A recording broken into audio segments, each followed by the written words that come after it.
Good morning, 4K friends. This morning we're going to have circle time. We're going to start with our months of the year. January, February, March, and April, May, June, July, and August, September, October, November, December. These are the months of the year. So if we've had January, February, and March, what month is it now? It is the month of April. We need to figure out what day of the week it is. Days of the week, days of the week, days of the week, days of the week, days of the week. There's Sunday and there's Monday. There's Tuesday and there's Wednesday. There's Thursday and there's Friday. And then there's Saturday. Days of the week, days of the week, days of the week, days of the week, days of the week. So if we've had Sunday, Monday, Tuesday, what day is it today? Today is Wednesday. We need to figure out what color we need for our pattern. So blue, blue, red, blue, blue, red, blue. What comes next? Blue. Let's see what number we need. 1, 2, 3, 4, 5, 6, 7, 8.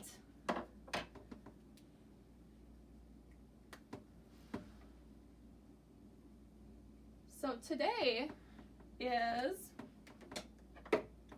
Wednesday, April 8th, 2020.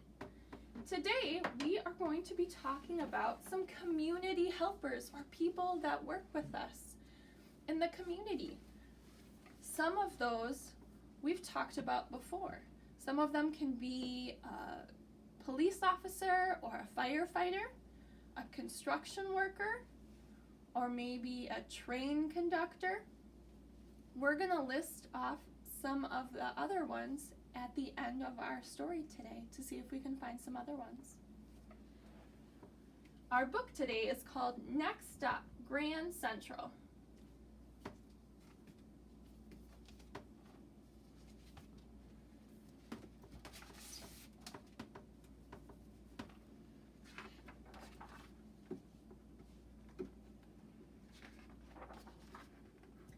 Singing trees, green birds. The snappy new day is here. You might wake up and play with your dog, Pete. You might build a chair out of sticks or chew some gum. You might do nothing at all. But while you are sitting there, there is a place in New York City that is the busiest, fastest, biggest place there is. It is a train station. This place is called Grand Central. One day you might, you must go there. It's not called grand for nothing. Everything about it is grand, huge, and monumental. Grand staircases, polished marble floors, stupendous star-filled ceilings. Every day, 700,000 people walk, run, dash, rush, crisscrossing on and off trains. It is such a madhouse, people say. It's like Grand Central in here. How does it work? Who does what? What does who? We're going to find out what some of our community helpers are in this book. It is 5:30 a.m. and while you're dreaming about a giant one-eyed squid, Lenny Maloney is at his desk and he's in charge of the building. He has 316 people working to make sure the building doesn't fall down. He can see everything from his window onto the main concourse. Roberto is a carpenter and he fixes doors that need to open and close. Bob and Steve work the scissor lift, lifting objects heavier than a potato Ed changes one of the gazillion light bulbs standing on a very tall scissor lift. Anita delivers the mail to a letter to Mr. Pickle, and it cannot go to Mr. Snickle. If you have a complaint, too hot, too cold, too silly, you complain to Wanda.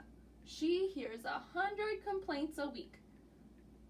Could you hear that many complaints and always be polite? She is.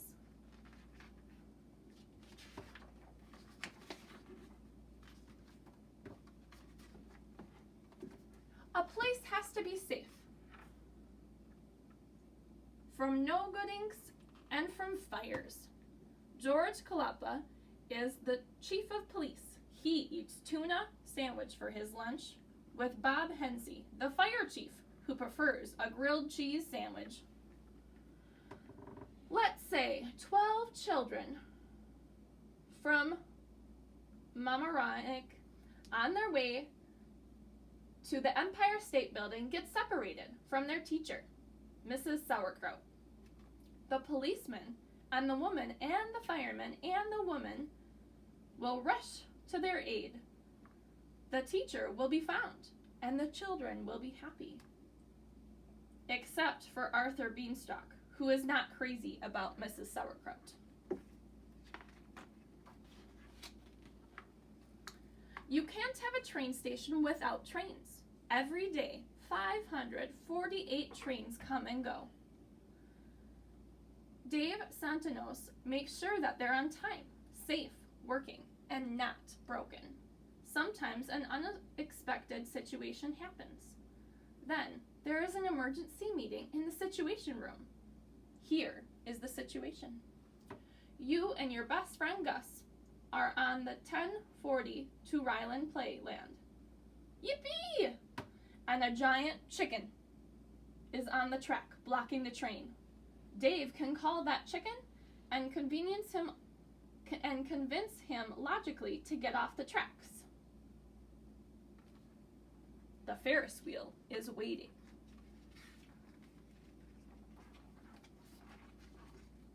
It's time to catch the train. If you have a question, you go to Audrey in the information booth under the big clock. She can't tell whether you lost your yo-yo, but she can tell you where to catch the 1027 or the 220 to Dobbs Ferry, the 414 to Coast Cobb, but don't catch a cold. At the ticket window, you must buy a ticket, unless you are a dog who rides for free. You can't buy a ticket to Podunk, Pepsi Cola, or Peoria, because the trains don't go there. But you can go to Westport, White Plains, or Williamsbridge. Some people travel light, with a toothbrush and a book.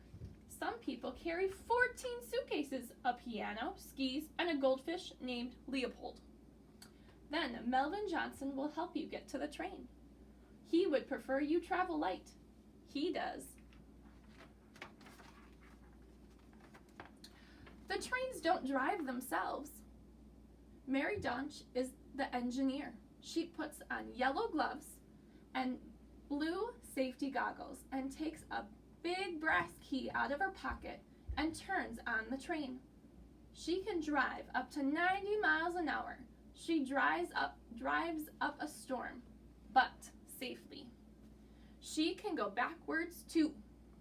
Walking down the aisle is the conductor, not of the orchestra, but of the train. Robert takes out his hole punch and punches your ticket. If you have an emergency, like your knee itches, you tell him. He is in charge. He will know what to do. You scratch it.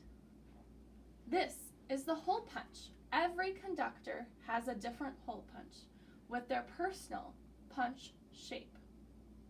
That's Andy's punch, Jeff's punch, Bill's punch, Trudy's punch, and Hawaiian punch. That's kind of silly, isn't it? The place never stops because people work all night long. Dr. Beautyman is going to Roosevelt Hospital to deliver the quadriplegic triplets.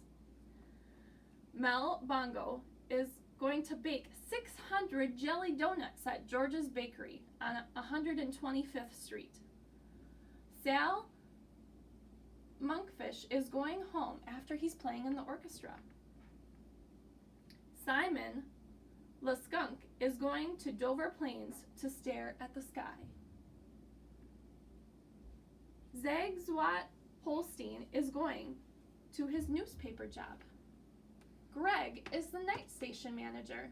He has his walkie-talkie. Lenore protects positively. It looks like she's a police officer. Ed checks electricity enthusiastically. Albert sweeps swimmingly. Ralph brushes famously. It's 5:30 a.m. while you are dreaming of turning your piano teacher into a frog. Lenny Maloney is back at work again, and that's just how it goes.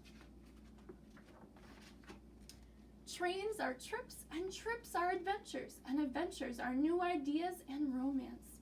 And you can't ever know what in the world will exactly happen, which is exactly why you're going to hug and kiss and tell everyone that you're there. Hello, hello! I'm so glad to see you.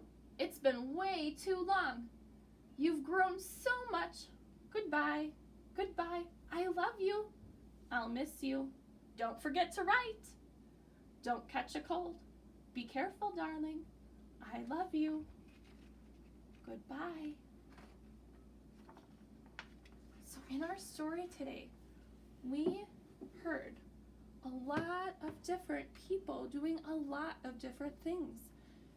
And it might not be that we see people in our community doing that, but we also have people that are doing a lot of different things.